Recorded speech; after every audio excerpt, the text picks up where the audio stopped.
Hello friends, welcome back to the channel. मेरा नाम है सार्थक गढ़हरी और आज हम लोग डिस्कस करने वाले एक बहुत ही इंपॉर्टेंट टॉपिक के ऊपर, जो कि है exposure to commodities, mainly gold and silver.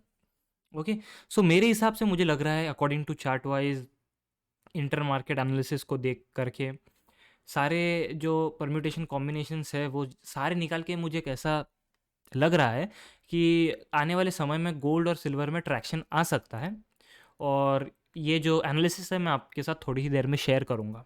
Okay, so उस एनालिसिस को शेयर करने के लिए सबसे पहले मैं आपको अपने चार्ट्स के ऊपर लेके जाता हूँ, ताकि मैं आपको स्टेप बाय स्टेप बता पाऊँ गोल्ड के बारे में, एंड ये कैसे इंटर मार्केट से लिंक्ड है, उन सारी चीज़ों के बारे में। तो सबसे पहले हम लोग एक बार देख लेते हैं गोल्ड का चार्ट। तो ये गोल्ड का यूएस स्पॉट डॉलर का चार्ट है। सो अगर हम लोग यहाँ पे देखेंगे, सो यहाँ पे अगर हम लोग को देखने को मिलेगा कि पिछले कुछ महीनों में, यानी कि पिछले मार्च से लेकर अभी ऑलमोस्ट फेब स्टार्टिंग, यानी कि लगभग अगर आप पकड़े तो 1.5-2 साल हो गया। अगर हम लोग पीछे के भी 4-5 महीने अगर पकड़े तो लगभग 1.5-2 साल से हमें यहाँ पे गोल्ड में कुछ रिटर्न देखने को मिला नहीं है।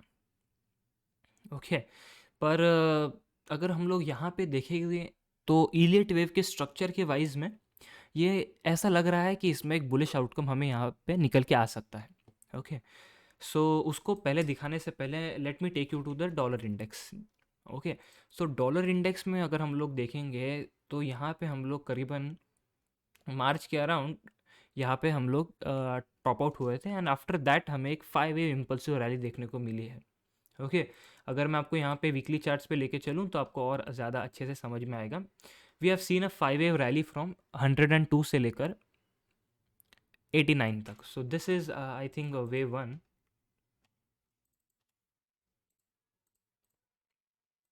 This is wave one and this is wave to.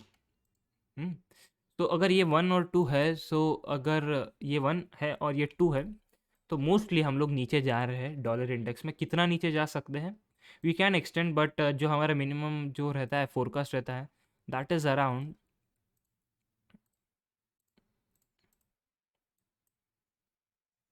So that is around,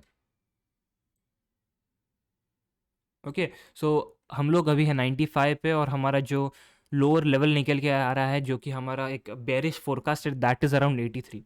सो अगर यहाँ से डॉलर इंडेक्स नीचे गिरता है तो डेफिनेटली हमें एक बहुत ही स्ट्रॉन्ग जो है वो एक ट्रैक्शन देखने को मिलेगा बेस मेटल्स में, ओवरऑल कमोडिटीज़ में भी। ओके, सो ये जो है, तो उस हिसाब से मैंने यहाँ पे आपको दिखाया है कि पहले मैं आपको डॉलर इंडेक्स दिखाऊं, उन दोनों का एक रिलेशन बताऊं, और यहाँ पे अगर हम लोग गोल्ड को देखेंगे और यहाँ पे मैं अगर आपको उसका जो स्ट्रक्चर बताऊँ, यहाँ पे डेली चार्ट्स पे बताऊँ, so I can broadly classify it as a complex correction, but अगर मैं आपको जस्ट एक for the sake of clarity, for the sake of simplicity बताऊँ, तो I can broadly take this as an W, I can take this as an X, and I can take this as a Y, and Y I think we are in some sort of a triangle.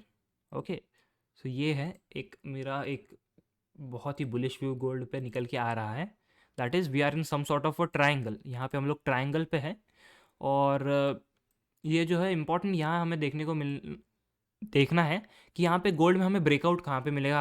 आप लोग यहाँ पे gold में bullish जो positions हैं वो कैसे add कर सकते हो। ओके, एक तो यहाँ पे हो सकता है कि you can buy gold mining stocks, okay, जो कि they are much more volatile than the underline, वो एक हो सकता है। You can go through the future segment, वहाँ पे एक हो सकता है। एंड वन मोर जो एक एरिया है जहाँ पे which is the less discovered area, that is that is the mutual funds. Okay, पहले मैं अगर आपको यहाँ पे बताऊँ तो यहाँ पे it looks like we have done ABCDE। Okay, so यहाँ पे मेरी जो स्ट्रैटेजी यहाँ पे निकल के आ रही है, that is one can start accumulating gold and silver funds. Okay, in proportional, जितना उनका रिस्क एपेटाइट है उस प्रोपोर्शन में वो गोल्ड और सिल्वर के ETFs ले सकते हैं। बहुत सारे गोल्ड के ETFs हैं, जो हमारे पास एक कोटक का गोल्ड ETF है, हमारे पास SBI ETF गोल्ड ETF है, बहुत सारे ETF है, बहुत सारे फंड हाउसेस के पास अपने अपने ETF है। लेकिन आपको यहाँ पे चूज़ कैसे करना है आपको, यहाँ पे आप ऐसे चूज़ कीजिए कि उन ईटीएफ्स के साथ मुझे जाना है जिनमें आपका जो एक्सपेंस रेशियो दैट इज़ बहुत कम हो। जैसे कि अगर हम एसबीआई ईटीएफ देखेंगे, एसबीआई का गोल्ड का ईटीएफ, वहाँ पे अगर हम लोग देखेंगे तो वहाँ पे जो एक्सपेंस रेशियो है वो बहुत हाई है, दैट इज़ अराउंड 1.07%। सो आपको 1.07% जो है आपका वो रिकरिंग एक्सपेंस हो गया, जो कि आपको हर बार देना पड़ेगा। So my choice will be कि आप उन फंड्स के साथ जाइए जिनका जो है एक्सपेंस रेशियो है वो बिटवीन 0.3 से लेकर 0.5% है, दैट इज़ कोटक का गोल्ड ईटीएफ है, एक्सिस का गोल्ड ईटीएफ है, उनके साथ जा सकते हैं। ओके, और जो ट्रेडर्स है जो फ्यूचर्स में इसको ट्रेड करना चाहते हैं, उनके लिए जो एक पॉइंट है जिसके जिसके ऊपर वो लोग बुलिश होंगे, दैट इज़ अराउंड $1850। एक बारी $1850, 1850, 1854 टू बी प्रिसाइज, एक बार गोल्ड 1854 के ऊपर चला जाता है तो आप फ्यूचर्स में भी पोजीशंस ले सकते हैं। और अगर आप फ्यूचर्स में इतना कंफर्टेबल नहीं है, आप गोल्ड के ईटीएफ्स बाय कर सकते हैं। और अगर वहाँ से गोल्ड ऊपर चलना शुरू करता है, so my sense will be कि यहाँ से लगभग गोल्ड जा सकता है all time high, that is $2100 के ऊपर, और $2100 के भी ऊपर गोल्ड जा सकता है, 2100, 2200, looking at the long term structure as well. Okay, so उस हिसाब से यहाँ पे है कि एक बहुत ही लंबे नज़रिए से नहीं बोल रहा हूँ मैं, मीडियम पर्सपेक्टिव है मेरा, एक 3 to 5 years, not very long term, not very short term, but this is my view on gold, and ये है मेरा व्यू।